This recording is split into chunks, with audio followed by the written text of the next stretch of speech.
She stood trembling, willing to trade her pride for a crust of bread, whispering, "Use me however you want, but feed my boy." But instead of taking advantage, he gave her something no one else had: a home, a name, and the beginning of a family. The storm hits Wyoming territory like the fist of an angry god, driving rain sideways across the prairie with violence that makes even the hardiest settlers pray for morning. Lightning splits the darkness every few seconds, illuminating a landscape that looks more like the end of the world than anything meant for human habitation. Ellis Boone sits by his fireplace, listening to the wind tear at his cabin. At 43, he's learned that some tempests never really end. They just find new ways to howl. That's when he hears it: 3 sharp knocks on his door, barely audible above the storm's fury. Ellis doesn't move at first. Nobody travels in weather like this unless they're running from something worse than nature's wrath. The knocking comes again, more desperate this time. When he opens the door, the wind nearly rips it from his hands. But what stops him cold isn't the storm, it's the woman standing on his porch. She's soaked to the bone, barefoot in the mud, clutching a bundle wrapped in what looks like flour sack remnants. "Please," she gasps, barely standing. "My baby. He needs food. He's starving." Ellis has seen desperation before, but this woman's desperation has an edge that makes his chest tighten. This is the desperation of someone who's run out of everything: hope, pride, options. "Ma'am, you need to come inside." "Wait," she interrupts, her voice cracking. "You need to know what I'm offering. I don't have money. I don't have anything except—" She looks up with eyes holding more pain than any person should carry. "Use me however you want, but please, feed my boy." The words hit Ellis like a physical blow. In that moment, he sees everything this woman has endured reflected in her trembling voice, her hollow cheeks, the way she holds herself like someone expecting the next hit. Someone has broken her so completely that she's offering the only thing she thinks she has left. Ellis Boone has made a lot of mistakes in his life. He's failed people who counted on him, lost battles that mattered, buried a wife who deserved better. But standing in his doorway, looking at this woman who's been reduced to bargaining with her own body for her child's survival, he knows exactly what kind of man he wants to be. "Ma'am," he says quietly, stepping aside, "the only thing I want from you is to get you and your baby somewhere safe and warm. If you thought this was intense, just wait until you see what happens when desperate people find unexpected mercy in the darkest of times." Ellis guides the woman to the chair closest to the fire, his movements careful and deliberate. She flinches when his hand accidentally brushes her shoulder, a reaction so instinctive it tells him everything about the life she's been living.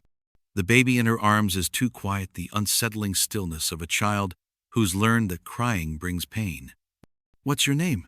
Ellis asks gently, hanging her soaked shawl by the fire. She doesn't answer immediately.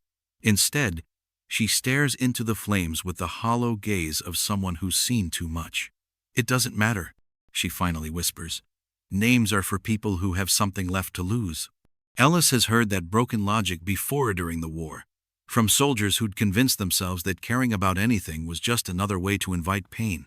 He recognizes the protective numbness. "Everyone has a name," he says simply, ladling soup from the pot, even if they've forgotten it for a while. He sets the bowl beside her chair, along with bread and milk. She stares at the food like she can't believe it's real, hands shaking as she reaches for the spoon, glancing toward the door as if expecting someone to snatch away this moment of kindness. "The baby," Ellis says. "How old?" 6 months, maybe 7. Time gets confused when you're always moving." Ellis nods, understanding more than she might expect. After Margaret died, time had become something that happened to other people, days bleeding into nights with no meaning. "There's a room upstairs," he tells her. "Clean bed, warm blankets. You can stay as long as you need." She looks up sharply, suspicion flickering in her dark eyes. "Why? What do you want from me?" The question cuts deep because Ellis knows exactly what she's expecting. He's seen what men do to women with nowhere to run. The frontier is littered with stories of women who disappeared into cabins and were never seen again. "Nothing," he says, and means it. "You're safe here, both of you." As the woman slowly eats, Ellis finds himself remembering Margaret not the way she died, but the way she lived. How she'd take in stray cats, orphaned calves, anyone or anything that needed healing. Ellis Boone, she used to say, you've got more room in that heart than you know what to do with. Maybe that's what he's doing now, finally learning to use the space Margaret always said was there. This woman and her baby need sanctuary, and Ellis has sanctuary to give. The baby stirs, making soft sounds. The woman holds him closer, protective, even in exhaustion. Ellis sees the fierce love there, the kind that survives when everything else has been stripped away. The room upstairs, he repeats gently. Whenever you're ready. She nods slowly, still not trusting but too tired to keep running. And for the first time in longer than he can remember, Ellis Boone feels like he might be exactly where he's supposed to be. Ellis wakes to the sound of a baby crying, not the angry wail of hunger, but the thin, desperate cry of a child who's learned that screaming doesn't always bring help. It's past midnight, and he can hear the woman upstairs trying to quiet the baby, her voice soft and broken. "Shh, Tobin," she murmurs. "Please, baby. Please don't cry. Please be quiet." There's something in her voice that makes Ellis's chest tighten, a fear that goes beyond concern for a fussy infant. This is the voice of someone who's been punished for a child's natural sound. "Ma'am?" he calls softly from the bottom of the stairs. "Everything all right?" She appears at the top, startled, clutching the baby tighter. "I'm sorry. I know he's loud. I'm trying to keep him quiet, I promise." Ellis climbs the stairs slowly. He's a baby. Babies cry. That's what they do. "Not where we come from," she whispers. "Where we come from, babies learn to be quiet." Or, she doesn't finish, but Ellis can fill in the blanks. "You're not there anymore," he tells her. "Here, babies can cry all they want." For the first time since she arrived, something almost like hope flickers in her eyes. She sways gently, and Ellis can see how exhausted she is, the bone-deep weariness of weeks spent running, hiding, never knowing when the next blow might fall. "What's his name?" Ellis asks. "Tobin. Tobin James. He's all I have left of anything good." Ellis moves closer, careful not to crowd her. Tobin stops crying and stares at Ellis with the serious expression some babies wear, as if trying to figure out whether this new person is safe. "He looks like a fighter," Ellis observes. "He has to be. We both do." That's when she finally looks directly at him. "My name is Marla. Marla June. I should have told you before, but I got used to not being anybody." "Marla June," Ellis repeats, and something about hearing her name spoken with respect seems to steady her. "I'm Ellis. Ellis Boone. And this is your home now, for as long as you need it to be." Marla's composure finally breaks, and she starts to cry deep, shaking sobs that seem to come from years of holding everything inside. Ellis wants to comfort her, but he knows better than to reach for a woman who's been hurt by men's hands. Instead, he just stands there, solid and present, while she cries for everything she's lost and maybe for the possibility that she might have found something worth keeping. "There are men looking for us," she says when she can speak again. "Bad men. If they come here, then they'll deal with me," Ellis says simply. The certainty in his voice surprises her. She studies his face, maybe seeing something there she hadn't noticed before, the set of his shoulders, the way he holds himself like someone who's faced down danger. "You don't understand. These aren't just angry men. They're in business, and I'm their property." Ellis feels something cold settle in his chest. Not anymore. Not ever again. 3 days pass before Ellis sees them dark shapes moving along the ridge, too distant for details but close enough to confirm what he's been dreading. He's been watching since that first night, checking the horizon every morning, keeping his rifle closer. "How many?" Marla asks quietly, appearing beside him with Tobin in her arms. She's been expecting this moment too. "4, maybe 5, Ellis says, lowering his spyglass. "Staying at a distance, probably planning their approach." Marla shifts Tobin to her other hip. "The one in front will be Cord Talbot. He's the one who owns me." The word comes out bitter. "The others are hired men, but Cord doesn't give up on his property." Ellis studies her profile, noting the anger beneath her fear. "Tell me about him." "He runs girls, buys them, sells them, trades them like livestock. He has a place 2 days south, calls it a boarding house, but it's really a prison. She turns to look at Ellis directly. I belonged to him for 3 years. When I found out I was pregnant, he wanted me to sell the baby.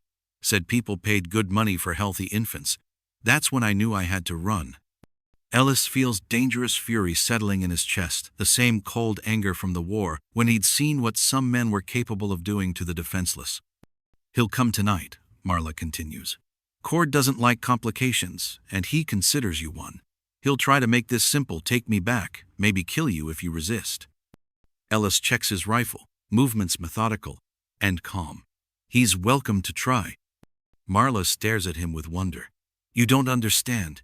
Cord Talbot isn't just some angry man. He's a killer with connections that reach territorial authorities. Fighting him isn't brave, it's suicide. Ellis thinks about that, watching the distant riders disappear behind trees. He thinks about Margaret, about the war, about men he'd failed to bring home, about all the times he'd chosen safety over doing what was right. Maybe, he says finally, but I've got something Cord Talbot doesn't have. What's that? Ellis looks at Marla and baby Tobin, at this small family that's somehow become his responsibility. I've got something worth fighting for. The riders reappear closer. Ellis can make out individual horses now, the glint of weapons. They're confident, probably expecting routine business. Ellis Boone has spent 10 years avoiding fights, staying out of trouble. But some lines, once crossed, change everything. Pack a bag, he tells Marla. Food, clothes for you and the baby. Hide it where they won't think to look. You're going to run? She asks, hearing both relief and disappointment. No, Ellis says quietly. I'm going to fight, but if something happens to me, you'll need to be ready. That evening, after Tobin has been settled for the night, Marla finds Ellis on the porch, cleaning his rifle by lamplight. The weapon is old but well maintained, the kind that's seen combat and been cared for by someone who understands that survival depends on equipment. Ellis, she says quietly, settling beside him, when Cord comes, what do you expect from me? Ellis frowns, not understanding. I expect you to keep yourself and Tobin safe. That's all. Marla shakes her head impatiently. You've been kinder to me than any man in longer than I remember.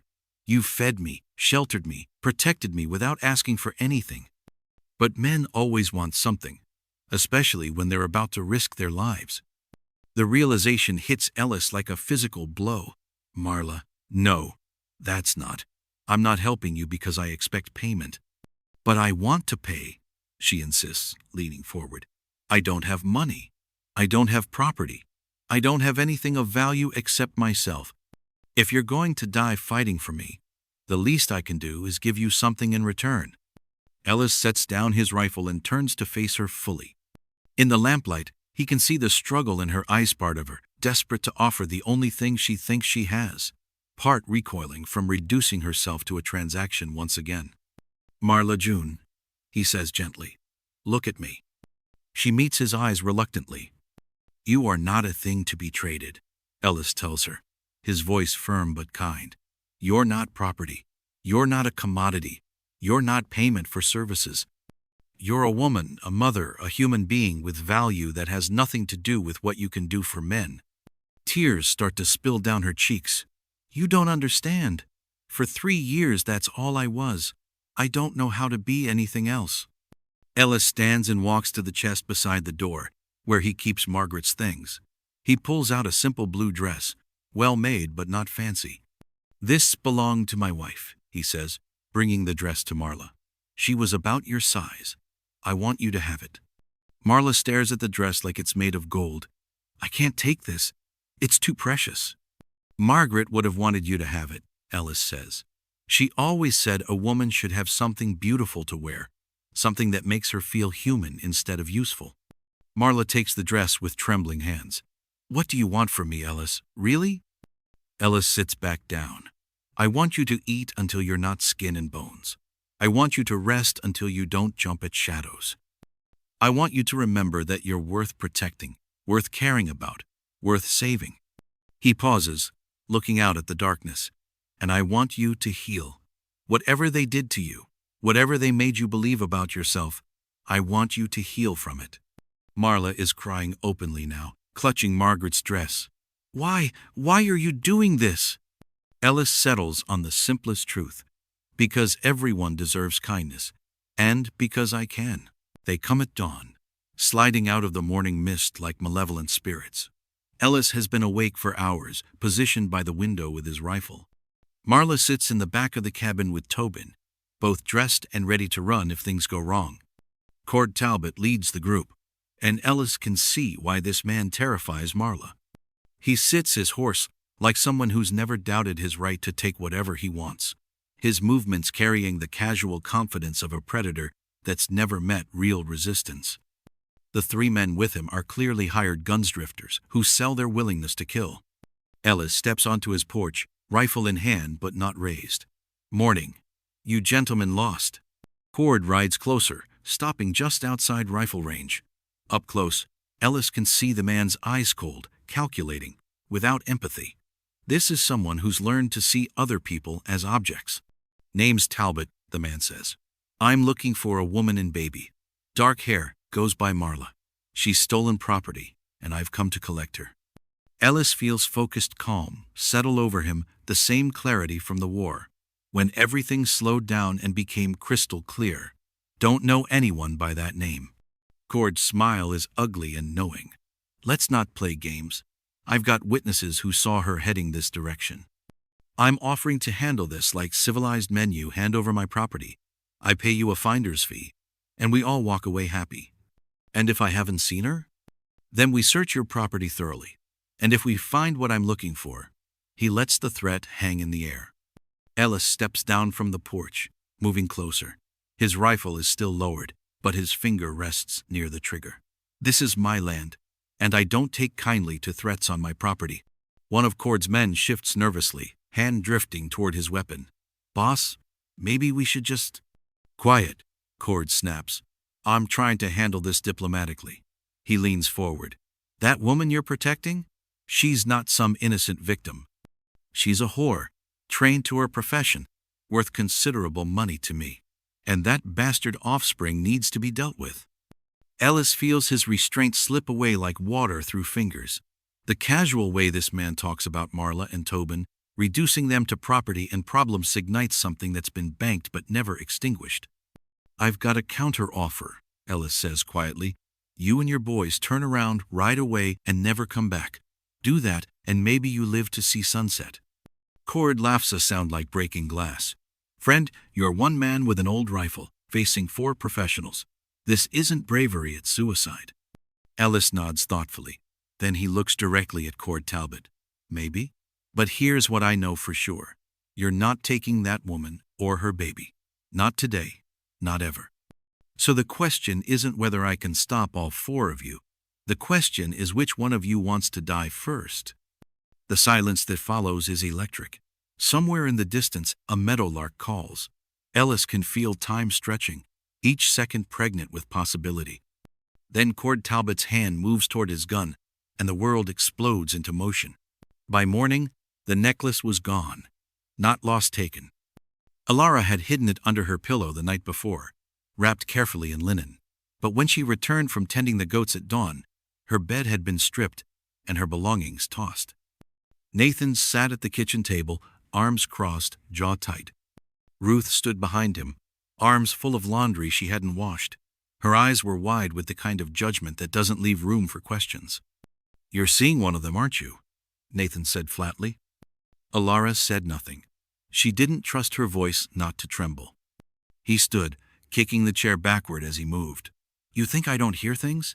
You think people don't talk? Said they saw you up on the ridge with an Indian. Said he gave you something." Ruth sniffed, more insulted than scared. "You brought shame into this house, into this family. After all we've done to let you stay." "Let her stay." Ilara's hands curled into fists, but still, she said nothing. She didn't cry when Nathan slapped her. Didn't blink when he threw the rest of her drawings into the fire. But later, after sundown, when she passed the barn to feed the chickens, her breath caught. A sign had been nailed to the side of the stable in red paint that hadn't yet dried. "Useless and used." The words dripped like blood. Beneath them, Hung on a nail like an afterthought was the buffalo bone necklace, split down the center, cracked in two. She stood there a long time, chickens forgotten, her heart pounding like it might shatter her ribs. No one in town would ever ask her what really happened. They didn't want the truth. They just wanted someone to point at, someone to shame, so they didn't have to look at their own small, mean lives. And now she has been marked, not with paint, not with words, with exile. The next day, at the general store, no one met her eye. Not the butcher, who once let her keep the extra fat for stew. Not Miss Clara, who'd stitched her a shawl last winter when the frost nearly turned her fingers blue. They turned their backs like she was already gone. But she wasn't. Not yet. That night, she returned to the ridge. No drawing cloth, no charcoal, just silence, just sky.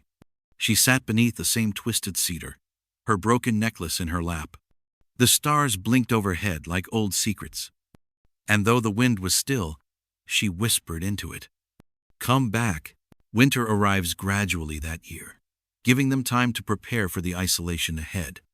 As the first snows begin to fall, Ellis receives word through the territorial mail that makes both of them hold their breathe-in official death certificate for Marla June and her infant son, victims of a tragic drowning at Fire Creek. Bodies never recovered. Case closed. He kept his word, Marla says, staring at the document that officially erases her from the world. Ellis burns the letter, watching the lies turn to ash. This means you're free to become whoever you want to be. The first weeks are difficult. Every unexpected sound makes Marla flinch. Ellis finds himself checking the horizon constantly. But gradually, as snow deepens and the outside world becomes unreachable, they begin to relax into routines that feel surprisingly natural. Ellis teaches Marla to read using Margaret's books, amazed by her hunger for knowledge. In return, she teaches him things he'd forgotten: how to laugh at small things, how to find joy in simple moments, how to believe tomorrow might be better. Why didn't anyone teach you to read before? Ellis asks one evening. Cord said educated women cause problems. Marla replies matter-of-factly. Said thinking too much made girls forget their place. Ellis keeps his voice gentle. What do you think your place is now? Marla considers this seriously, bouncing Tobin on her knee. I don't know yet, but I think I get to decide for myself. Christmas comes quietly to the Boone Ranch. Ellis cuts a small pine tree and decorates it with carved wooden figures and colored cloth strips. Marla stares at it with wonder, admitting she's never had a real Christmas. Every child should have Christmas, Ellis says, carving a wooden horse for Tobin. On Christmas Eve, as snow falls steadily outside, Marla does something that surprises them both. She takes Ellis's hand the first time she's voluntarily touched him, since that night she tried to offer herself as payment. Thank you, she says simply, for giving us a life worth living. Ellis looks at her in the firelight and realizes something has shifted between them.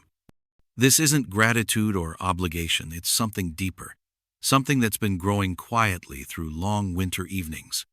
For the first time since Margaret died, Ellis feels his heart opening to possibilities he thought were lost forever. Marla, Ellis says quietly, I need you to know that you and Tobin aren't just staying here anymore. This is your home, for as long as you want it to be. She nods, tears glinting in firelight. I know. I can feel it. As winter deepens around them, Ellis discovers that sometimes the most profound transformations happen not in dramatic moments of violence, but in quiet evenings by the fire, when broken people slowly learn to trust again. The snow continues to fall, covering their small cabin like a blanket, protecting the fragile new family growing within its walls. Spring arrives gently, melting snow in quiet streams. Ellis stands on his porch one morning in late April, watching Marla teach Tobin to walk in the sunshine. The boy is nearly 2 now, sturdy and fearless, taking uncertain steps with the determination of someone convinced he can conquer the world. We should plant a garden, Marla says, catching Tobin as he toddles toward her. A real garden, with vegetables and flowers, something beautiful that's ours. There's a quality in her voice Ellis hasn't heard before, hope mixed with permanence. Over the winter months, Their relationship has evolved into something built on respect rather than desperation, on choice rather than circumstance. That evening, as they sit watching the sunset, Marla says something that changes everything between them.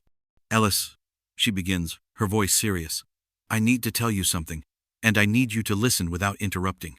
His first thought is that she's decided to leave, that peace has convinced her she's strong enough to make it alone. The possibility hits him like a physical blow. "I love you," she says simply, the words falling into evening air like stones into still water. "Not because you saved us, not because you gave us a home, not because I owe you anything. I love you because of who you are, because of the man you choose to be every day." Ellis feels something tight in his chest loosen, something he didn't realize he'd been holding. For months, he's been afraid to name what's been growing between them. "I know you loved Margaret," Marla continues, her voice gentle, "and I know part of you always will. I'm not asking you to forget her. I'm just asking you to let me love you anyway, to let us build something new together." Ellis looks at this remarkable woman who's learned to trust again after everything she's endured, who's choosing to open her heart despite all reasons to keep it closed. He realizes what he feels isn't gratitude or protectiveness, it's love, pure and honest, the kind that builds families and futures. "I love you too," he says, and the words feel like coming home. The conversation that follows stretches deep into night, two people finally admitting what they've both known but been afraid to voice. They talk about Margaret, about Cord Talbot, about scars they carry and healing they've found in each other's presence. As spring progresses into early summer, they do exactly what Marla suggested. The garden she plants explodes into abundant sarrows of vegetables and herbs, with wildflowers blooming along the fence like nature's celebration of their new beginning. Ellis builds an addition to the cabin, creating more space for their growing family. But the most significant change comes one evening in June, when Ellis disappears into the house and returns with a small wooden box, the same box, where he's kept Margaret's wedding ring since her death. "I want you to have this," he says, opening the box to reveal the simple gold band. "Not because it belonged to Margaret, but because I want it to belong to you now." Marla stares at the ring with wonder. "Ellis, are you?" "I'm asking you to marry me," Ellis says, his voice steady despite the moment's importance. "Not because we need legal papers to be a family, but because I want the whole world to know that you and Tobin are mine, and I'm yours." Marla's answer comes in tears and laughter and a kiss that tastes like promises kept and futures built on love rather than desperation. As Ellis slides the ring onto her finger, Tobin claps his hands in delight, as if he understands something wonderful has happened. The transformation is complete not just of two broken people learning to love again, but of a house becoming home, of strangers becoming family, of survival becoming a life worth living. "We made it," Marla whispers against Ellis's shoulder. "Yes," Ellis agrees, watching fireflies dance over their garden. "We did." Summer arrives with the kind of abundance that makes you believe in second chances, transforming the Wyoming prairie into something approaching paradise. The garden Marla planted has exploded into lift-rows of corn and beans and squash, with wildflowers blooming along the fence like nature's own celebration. Ellis stands in the doorway of the barn he's been expanding, watching Marla teach Tobin to walk in the afternoon sunshine.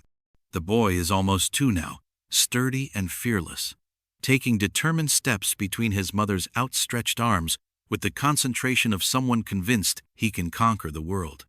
"Da," Tobin calls when he spots Ellis, a word that never fails to stop Ellis's heart. The boy has been calling him that for months, though Ellis and Marla have never made their relationship official in any legal sense. But family, Ellis has learned, isn't always about paperwork and ceremonies. "He's getting faster," Ellis observes, settling onto the porch steps as Tobin toddles over. "Too fast," Marla laughs, scooping the boy up before he can wander toward the chickens. "Yesterday, I found him trying to climb into the water trough." Ellis looks at Marla in the golden afternoon light and marvels at the transformation. This isn't the broken woman who'd begged him to use her body in exchange for her child's survival. This is someone who's reclaimed herself, piece by piece, until she's become more than she ever imagined possible.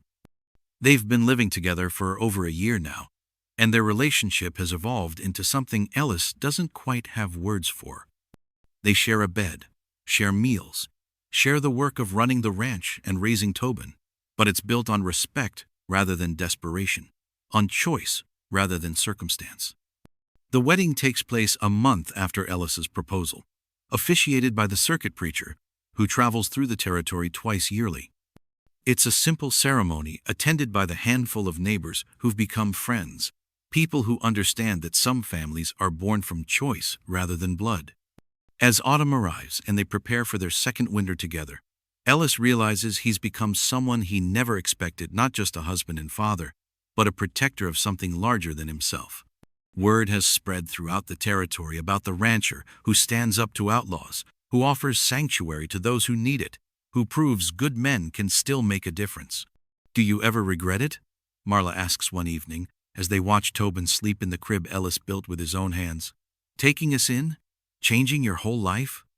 Ellis thinks about the question seriously. He thinks about the peace he'd found in solitude, the simple routines of a life lived alone.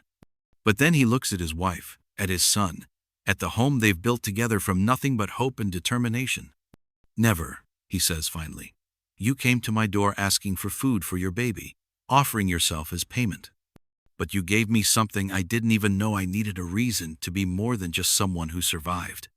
Marla smiles, the expression transforming her face with quiet joy. "We saved each other."